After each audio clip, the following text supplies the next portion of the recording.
Ежедневно каждый из нас может стать свидетелем того, что, проходя на улице, кто-нибудь может выбросить мусор прямо на ходу. Красивые чистые места становятся загрязненными за короткое время. Но существуют люди, которые борются с этим. В этот раз акцию «За чистый Кыргызстан» взяли в свои руки представители Баскони, которые твердо утверждают, что чистая страна – это чистая жизнь каждого из нас.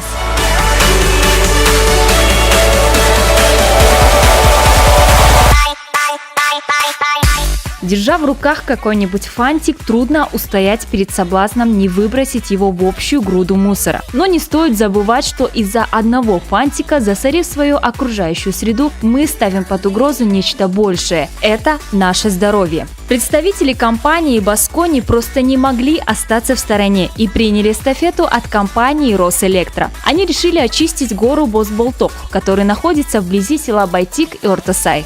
В этом месте мы знаем, что очень засоренный участок, и всегда у кого-нибудь, если в город гости приходят или туристы приходят, мы все сюда зовем их.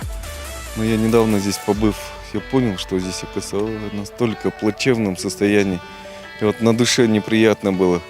А потом, когда мы получили от компании Росэлектро, получили эстафеты, мы недолго не думая сказали, давайте поедем здесь уберемся.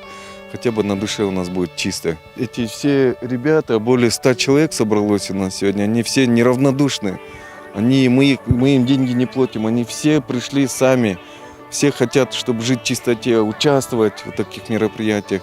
Акция «За чистый Кыргызстан» вот уже набирает свои обороты. Активистов все больше и больше. И если не было бы таких людей, то наш город точно утонул бы в бутылках, обертках, сломанных вещах и прочих отходах. Я патриот своей страны, люблю свою родину.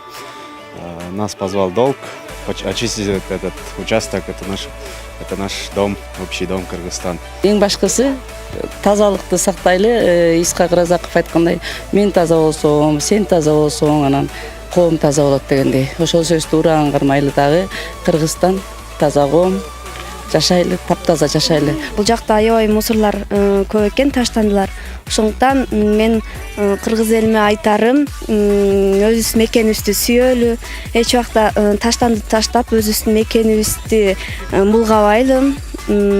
Ошондуктан мекенибизди сүйүп, таза кармаганга аракет кылайлы.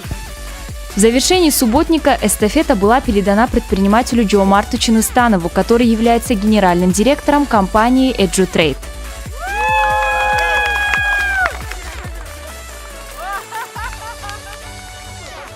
Многое зависит от нас самих и от того, как мы будем стараться соблюдать чистоту. И каждый из нас просто обязан прилагать для этого все условия, чтобы не только мы, но и наши потомки жили в чистой стране.